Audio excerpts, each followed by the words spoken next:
Welcome back to TMNT on the NES. So yeah, finally continues. We managed to get around Wall Street, so now we can go back to fighting Fire Freaks. No, I'm not kidding. That's the actual name, not Fire Freak, according to the manual. Again, these are guys who literally have themselves set on fire, a precursor for the firemen from BioShock Infinite of all things. So enjoy, kids. Enjoy indeed. In the meantime, I actually didn't answer something that Jova asked in part 1. No, Jova, the scan of that manual we read at the beginning, that's the NES manual that from the US. Even though it says cassette, it is the NES the manual that came with the NES American version. So, I mean, maybe they copy-pasted shit from the computer versions, like you said. But yeah, it does show Konami's, attention to detail and all that shit, right? The fact that they didn't even bother. Aren't people celebrating this Cowabunga collection? No. Well, what I mean, well, here's the thing, Joe. This is the NES version, so obviously Digital Eclipse is going to include the actual manual that came with that version. Whether that manual was properly written back in the 80s by Konami, that's not really. That's kind of out of Digital Eclipse's hands, Speaking of Konami, this music track reminds me of Castlevania. Yeah, one of the better aspects of this game is the music. The best aspect in general, because I'm not particularly keen on how the game looks. The backgrounds look fine. The backgrounds look fine, but I mean, look at the turtle. I don't know, especially because TMNT 2 and 3 on the NES look much better than this. This game doesn't feel like it had that much money put into it. Go on. You know what I realized? Donatello's walking cycle, his jump animation, even the way he swings his bow, that feels exactly like Simon Belmont in the NES Castlevania game. He's even got the strut and everything. I can tell you that outside of the weapon using animations, all the turtles have the same walking animation copy-pasted. So I'm wondering if they may have skinned some stuff from Castlevania, because look at that. Probably. It looks a lot like Castlevania stuff. Bye then. Fire Freak committed suicide. Water beats fire, so there you go. There you go. All right. Hold on. Yeah. So wait. So if you fall in the sewer, you end up going back. Wait, I'm sorry. The turtles falling into water kills them? Yes. Never mind the fact that once again they're fucking turtles. Wait. Hold on. It looked like you were floating for a bit when you got into the water there. That was a little graphical glitch that I found. There you go. Yeah, no. I mean, wait. Also. Don't forget also, we literally have swimming levels in this game, so... Yeah. Kind of rough. That reminds me, Jova. One thing I actually forgot to tell you about that water level we did. I'm about to lower your opinion of the game even further with this. Okay, here's the basic idea how the game works. Thank you, April. We have your support. Okay, so basically the idea is that every time you lose all 4 turtles, there's a game over. However, you have 2 continues. Okay, that's fine. Here's the problem. In the water level, if you do die in that level, you just get a game over with no continues and you go back to the beginning. I'm not kidding. You have continues overall, but not in the water level. You figured that one out. So let me get this straight. So you die in the water level, you die forever. Yes, if you die, and it's only in that one level. It's like they planned. It's like that level was designed by people who hate and loathe their audience. Jesus Christ, why would you do that? I mean, look, I know that there's some unwritten rule that water levels are normally some of the worst levels in gaming, but damn, that's above and beyond sadistic. No, that's just dickish. That's just dickish. There's no other way to put it. It's just the developers being assholes. Go on, dudes. I'm wondering if maybe there was sort of an error in the coding that causes it like that, because no, it's so random and out of nowhere. Yeah. Yes, Tips? Yeah, watching this playthrough of the game actually inspired me to just buy. I literally just bought the Cowabunga collection a few minutes ago. Cool. Oh, neat. Maybe you and I can play online for the other games that have online. Yeah. Okay. I should mention I bought it on Xbox. Ah, okay. In that case. Wait, does it not have crossplay? Not that I know of. Not that I know of. I'll have to look into it. Oh fuck. Besides, I had Xbox credit lying around, so I just figured I might as well just use that. Sure.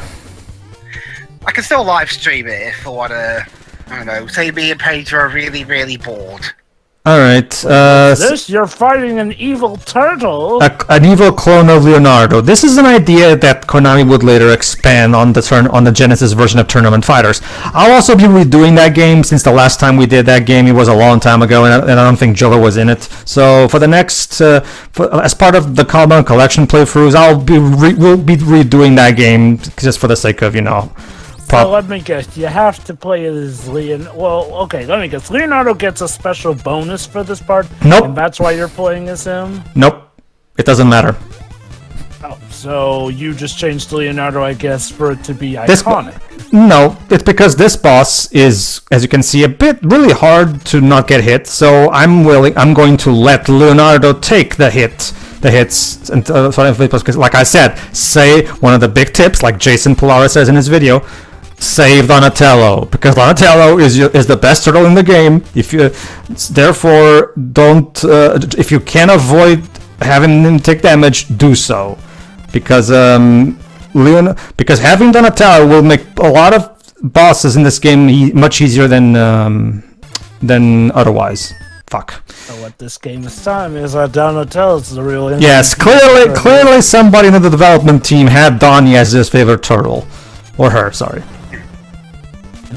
And now Clone Leo turns into a foot robot with a sword and a jetpack. But that was his disguise. Of course. With homing rockets and missiles galore. Yeah. Naturally, right? Yeah, as you It can. all comes natural. This is the actual mecha turtle that we saw in the. It doesn't look anything like the actual concept art on the manual, but whatever. I guess to be fair, 8-bit game. Oh, but you ended up doing the whole fight with Leonardo after all. Like I said, saved on a Oh, in the meantime, we saved Splinter, and what is that? Get the blimp to chase the helicopter. Sorry, you can do it. Splinter, I'm pretty sure that helicopter will be long gone by the time the blimp comes into play, given, it's a blimp, those don't really move fast. Destroy secret underground enemy base. You can. I don't know, Jova. Which is it, Splinter? Chase the helicopter or destroy the base? Yeah. Okay. Welcome to Area 3 of TMNT. And yes. So. You sounded foreboding with that. Well, okay, to be fair, this is actually not too bad. Again, if you have the map. However, to give the game some credit, unlike the previous areas, this one is just a tiny bit easier to tell if you're going on the right path. And I will explain later when we actually get it on the ground. Basically, you have to get through the space and find the turtle blimp so that you can chase after the shredder. Yeah, let's take a look at where all the passages go into. Yeah, as you can see, there's a crap ton, and I do mean a crap ton. I'm not kidding. This area is the most amount of sewer passages, a total of 17. You're only seeing the first 9 because I'm only seeing. You're not seeing the upper half of that screenshot. There you go. You could see earlier there, but the remaining otherwise. Okay, notice how when I enter here, it says number 1. So yeah, unlike the other side-scrolling sections of the game, these ones are numbered. So you can. So basically, here's how it is. If you're not playing on the Caliban Collection, you make sure you look at the number every time you enter a section. If the numbers are increasing, that means you're going on the right way. If you find yourself in a number that's inferior to the previous one you were, that's because you're going the wrong way. So for this particular section, the developers decided, you know what, we could give the player some kind of hint to where he's supposed to go. But so I guess somebody in the development team was feeling merciful that day. That being said, I would still recommend using the map overall because it's just overall much more convenient. All right. Well, fuck. So many bugs. Like it's just, and again, that's the primary problem I have with the side-scrolling sections. It's so easy to get, cheap shot by these enemies that just show up out of nowhere and give you no time to. And look at that. You have to. So I have to jump over to avoid the laser. But if I do, I fall straight into the other enemies that are just right next to them. And so yeah, what you have to do is make sure. Yes. Go on. How's the knockback? The knockback. Depends. If you're on the ground, it's fine, but sometimes, yeah, the knockback can be okay. Maybe not as bad as Castlevania, but it's not great. I can tell you that. Well, I mean, at least Konami learned. I guess. Yeah, I mean, seriously though, a lot of these animations remind me heavily of Castlevania. It's probably made by common developers. Now, okay, to be fair. Okay, so quality-wise, aside from, the 80s-isms of the game, I'm not sure if I'd call this game outright terrible. Again, going strictly by 80s standards, because by modern video game standards, obviously this is not up to snuff, and the Cowabunga collection, thankfully makes it a lot more bearable. However, if we were to judge it by the standards of the 80s, it's still bad. Well, okay, let me put it this way, Jova. This game came out in 1989. By this point, Super Mario Brothers was out, as well as Zelda 1. And even though I'm not a fan of Zelda 1, it was still a higher quality. Let me put it this way, in terms of side-scrollers, because even though this game is not 100% a side-scroller, most of it is.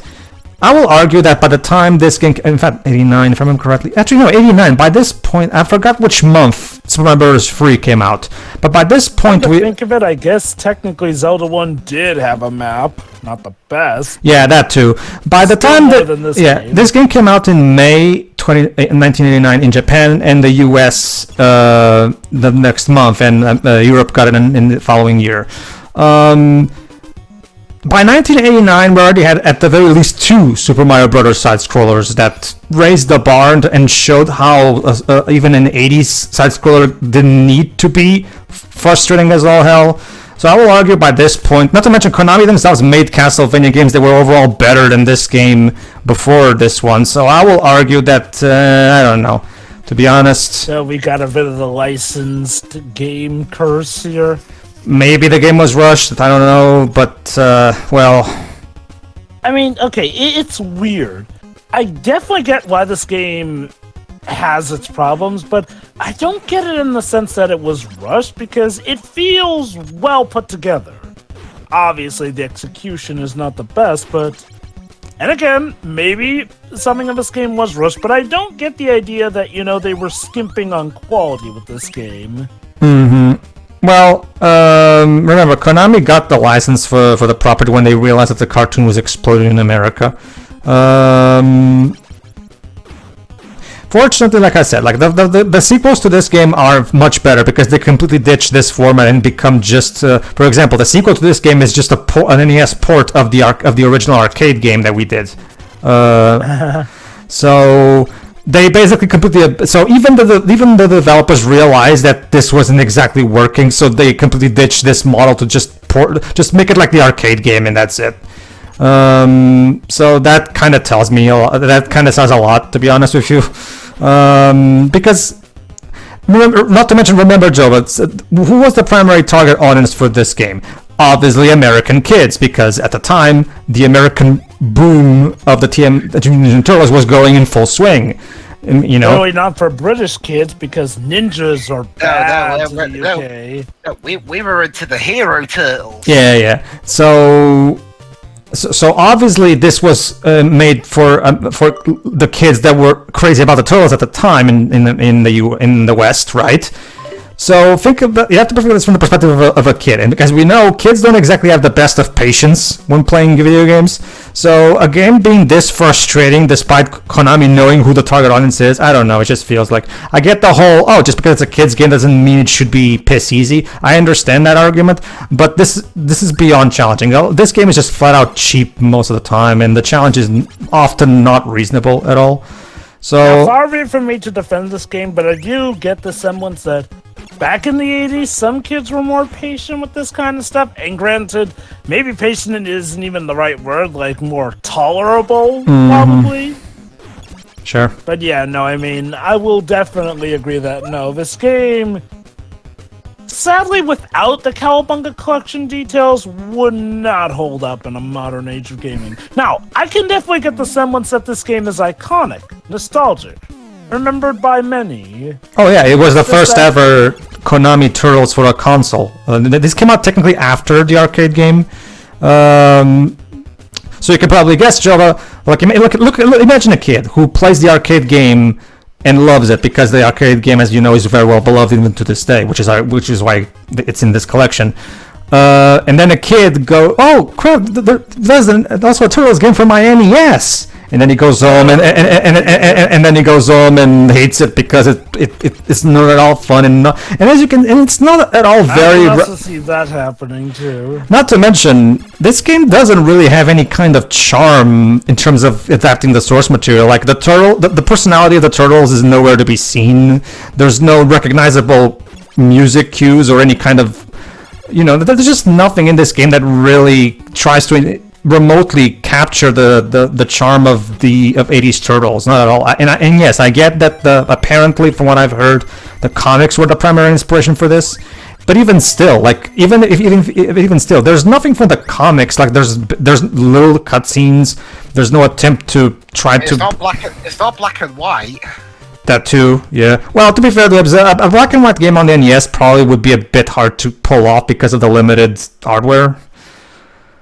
It can't do no colors. It can, but it would probably be hard to make that look appealing. I mean, nowadays it's much easier to do so. Like when you, but for I mean, who knows? Maybe there is. I just don't know. But it's one of those cases where the game, it's not even particularly charming in terms of just, there's no appealing to it. There's very little appeal to it. Like if you're someone who loves a super duper hard side-scroller in 80s fashion, sure, I guess. Personally, I far prefer challenging games when the challenge only and exclusively comes from me fucking up rather than the game being poorly designed, which is 90% of the time the case with this game. Oh yeah, the gameplay definitely leaves a lot to be desired. I do feel that the presentation, and keep in mind, this is by 80s standards, the presentation is not bad per se, by 80s standards. No, it's not necessarily bad, it's just that there's nothing about it that's particularly, eye-grabbing, for lack of a better term. This is the sort of game that would be remembered fondly by people as being an important note in the history of TMNT gaming, but outside of that, yeah, your time is probably better spent with other games. Unless you're playing this on the unless you're playing this on the Cowabunga collection, in which case, yeah, no, it definitely seems more bearable playing it like this. I mean, now you said that, over. I want a Cowboy Ninja Turtles game. Trust me. What? Teenage Mutant Ninja Turtles? Yeah! Trust me. Either boot up an emulator or boot up this game, and try going through it without using the map whatsoever. And try doing it like us kids did back in the 80s. And you'll see for yourself. The game will show its true colors soon enough if you try to do it that way. Was there any reason you were studying the map so intensely for that last minute? Well, that's the thing, Joe. I was trying to see, because there's a lot of passages, as you can tell, so I was trying to figure out specifically, okay, which passage, because there's actually points, Joe, but this particular point in the area is where you have maze number 4 and maze number 5 available to you. Which one is the correct one? Well, you'll have to experiment a bit before you realize which one you're supposed to go into. You're actually supposed to go here. Because if you go into number 5, you go into a path that leads to basically getting somewhat stuck, and you have to backtrack to here. So, yeah, again... So much for the higher number building always being the best. Oh, yeah, it's not... Well, it's better than nothing, but it's not a replacement for the map. I can tell you that. It's still... I guess we can just apply the my number 9 logic, Jova. It's better than nothing. Better than nothing. Ah, Mighty Number 9. Hey, speaking of Mighty Number 9, did you hear? Apparently that Red Ash anime thing is still getting released. Well, congrats for the like 5 people who still care, I guess. And yet still no sign of the actual Red Ash game. Alright, this bit here. As you can see, we have giant magnets. As you can probably guess, somehow, if you get close to those waves, you get attracted to them, even though, you know, the turtles are not made of metal. But whatever. I mean... You know what's sad is that Red Ash thing will probably come out before Legends 3 still. Gotta love video game magnets, which attract everything, even if it's not made of metal. Alright, let's see if I can... Yeah, basically you have to try your best to jump and not allow the thing to... There you go. I wonder if the idea is that the metal on the turtles' person is what's attracting them, since most of them do have I guess, but that would just cause... Let's take, for example, Raphael's size.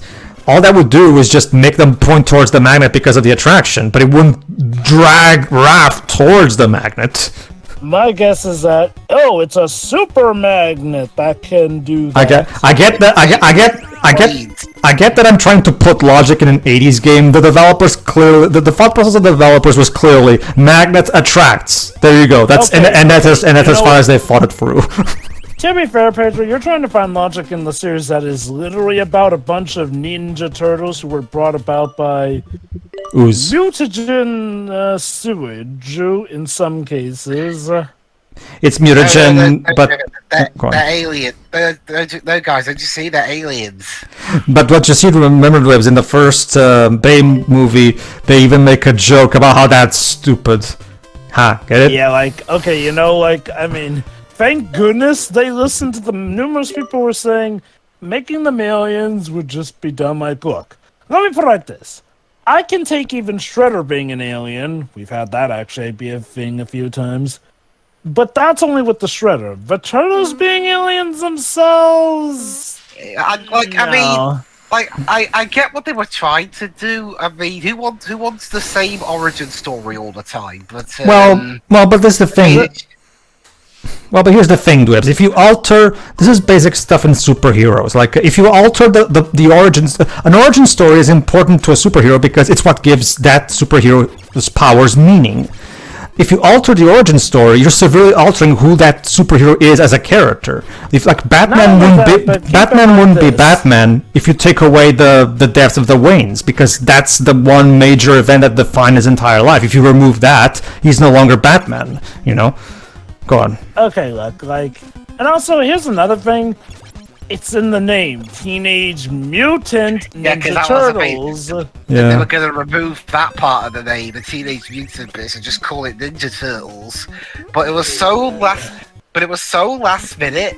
They added the Teenage Mutant bits in really small text, and it was so clear that a lot of the reshoots were just all in that one tiny room, and they pulled in William Fichtner off the street to talk to some faceless people were pissed that the Shredder was. No, see, the thing is, Dwebs, the core theme of the Ninja Turtles is family. Splinter raised them, and they become their own family of outcasts. You know, which is why they live in the sewers. You know, and there's where, of course, there's also the theme of brotherhood when it comes to the 4 of them specifically. You know, by turning them into aliens, you take away that theme of family, and without that, I mean, is it even the same characters anymore at that point? I would have loved to have lived in a parallel universe where they actually decided to go forward with that. With that idea of having William Fichtner be the Shredder, just to see the reactions. Mm-hmm. Okay, so here's my thing. There are some times where I get that there are going to sometimes be a version of something that makes drastic changes. And you know what? Sometimes those work out. Hell, in some cases, those versions have ended up inspiring stuff of the main series here and there. That being said, context is important with each situation. Like, look at the Mortal Kombat live-action movie here. Now, yes, that would go on to inspire some changes to the game series.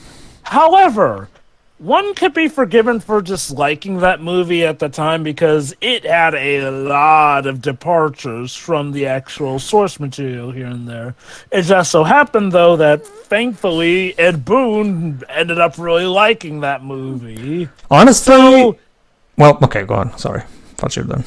I would say this, it can sometimes be a bit of a wild hope spot as to what may be a drastic turn at first, but turns out to actually be pretty genius. That being said, you should maintain the core elements unless the point of this thing is to be like a weird spin-off like Maverick Hunter from Mega Man X was going to be. Oh, God. And mind you, that still looks terrible, but at least that one had the excuse that it was, you know, a determined divergent spin-off, one that was supposed to be very out just there. like how I get that. It's like just like how X in general was meant to be different from the classic series, and and henceforth like Battle Network and the rest. But the main problem, it looks like shit. That's the thing. I mean, Mega Man just looks like X looks like a generic. He looks like if Master Chief decided to paint his outfit blue and lose the bulkiness a bit. Yeah. Just to put a final cap on the whole Turtles thing, my problem with the whole alien thing is that it just felt like it was being a change just for the sake of a change without, again, who knows? Who knows? Maybe they would have come up with a brilliant origin story that would be awesome. But again, that's only, I don't know. Honestly, from the outset, it just feels like pointless changing for this point. That being said, going back to apparently they agreed too because they backed off on that. Thank goodness. Yeah, and they even inserted a joke about it. But to add to, I mean, when it comes to the Mortal Kombat thing, I mean, I don't know. I mean, maybe it was just maybe there was some kind of distaste of it. But when I was a kid, everybody that I knew that was a Mortal Kombat fan really loved the first movie, because I will argue that the first movie for the time did a good job in keeping the core elements, again, blood and gore aside, obviously. I still prefer Street Fighter myself, the movie, I mean. No, I'm sorry. I mean, the Street Fighter movie can be a fun... I can get where Dwibs is coming from on that. Like, it definitely depends on what you're looking for in these types of movies here and there. Yeah, I mean, I mean, casting an Australian as a Brit aside, because, they're still not the same thing. I don't care what House says. No. To be fair, that was meant to be a joke anyway. Well, see, here's the thing. Like, don't get me wrong. I enjoy the Street Fighter movie as a schlocky B movie night type of deal. But I do definitely will say that the Mortal Kombat movie is overall a better made movie with better characters. Like, for example, Liu Kang. Liu Kang is written exactly like you'd expect him to be written, even to this day. So whatever, no harm, no foul there. Same thing with Katana. Like, for the time, I mean, Katana is written once again as you'd expect her to. Sonya's still the hard-ass cop that we all know and love. I mean, she does fall in love. She has a romance subplot with Johnny Cage, but aside from that, they didn't change anything. As for Johnny Cage is also the egotistical actor. Again, same thing. So I will argue that the movie didn't really change anything per se. It more so added more into it. Like, it gave more subplot and more character to some of them. Like I said, then the whole romance between Johnny Cage and Sonya was a good decision that worked well for that particular movie, because it allowed it gave the characters more to do. And at the same time, like I said, it worked well, and yeah, it got adapted into the premier canon because people like it. I mean, there were some changes people didn't like. However, I'm gonna give Mortal Kombat this benefit here, that from what I recall, Mortal Kombat's original trilogy wasn't as story heavy as, say, something like Street Fighter, and it's not like Street Fighter was exactly like, making telenovelas themselves either, but... Honestly, the only change from in the movie that I dislike is, of course, the fact that... well, not necessarily change. The only thing I don't like about that movie, really, is the way that they use Sub-Zero and Scorpion, where Shang Tsung is controlling them mentally, and as a result, they're just Shang Tsung's lackeys and nothing else. Even though, remember, the story between Sub-Zero and Scorpion is by far the most beloved and recognizable story of the Mortal Kombat mythos. Then there's whatever the hell Annihilation was doing with them. Yeah, I mean, I'll give it credit. There is that one bit I'll always laugh at when Scorpion just grabs Katana's that her name? Grabs Katana from behind and yells, "Sucker!" Yeah, sucker. Well, at least that Boone was having fun, but which is funny. Didn't he hate that movie? He did. Well, I'm guessing he didn't see the full picture of how it was going to turn out. Maybe, I don't know. I reckon all he did was just be in that recording studio for a bit and yell "suckers." Not to mention, that's another argument as well, Jova. Like, if anything, Mortal Kombat Annihilation, in my opinion, makes you appreciate the first movie more because, Annihilation shows you how bad that first movie could have been if it didn't have people who actually cared. Because barely any people from the first movie's production returned for the second one. It's like I said in the commentary, the director of cinematography was in it. Yeah, I guess. As the director. Too bad nobody seemed to. That sequel was just so schlocky. But things are bad when having Paul W.S. Anderson back probably would have improved things. And even he himself has said recently that he regrets not coming back for the sequel. Well, I mean, he was too busy. He was too busy making a shitty film in space. Yeah. Oh God, Event Horizon. Basically. Yeah, honestly, and he was also too busy trying to kill me with his lights. I really do have to wonder how different would things have turned out to be if Paul W. Anderson had turned down Event Horizon and just come back for Mortal Kombat 2, and he wielded so that, Annihilation kept on the direction that the movie was going instead of... Not to mention, it's most god-awful plot that just comes out of nowhere at the start of the film. Like, okay, I know it has a point and purpose, but remember, that film technically starts right at the end of the first Honestly, I still prefer the original 1995 movie over the new one. Don't get me wrong, the new one is okay. But it's just that. It's just, well, that was kind of okay, I guess. It wasn't good, but it wasn't bad. It was just kind of there. It's just one of those... At least agree that the animated films were excellent. Oh, well, that of course trumps all. I mean, the Scorpion's Revenge and the new one, they're excellent. That's not even in question. But, like, for example, the 1995 movie has really good character writing that still holds up to this day. Like one of my favorite moments between Liu Kang and Johnny Cage. I pay money, you carry the bags. And Liu Kang drops the suitcase into the sea. Thank God I didn't ask him to park the car. It's cheesy, but damn, I love it. No. Like, I try to rationalize reasons why people really didn't like that movie, but I'm not one of those people. I legit do love that movie. It's one of those cases where it's cheesy, but it's true to the characters. It's exactly the kind of interaction you'd expect between these two when they first meet. I wonder if maybe that's the reason people didn't like it at first, was because they thought it was too cheesy, which... I mean, okay, look, it's Mortal Kombat. That, it was more humorous than, action cheesy like Mortal Kombat is supposed to be. I mean, it's Mortal Kombat. Mortal Kombat has always had an element of goofiness to it. Okay. One thing we have to remember, we laugh at these in hindsight now, but back then people took these things more seriously when they were first coming out. Hence why, think of the 90s like this. We're now aware of how silly the 90s was back then, but back in the 90s, everyone was taking this stuff dead serious. Oh yeah.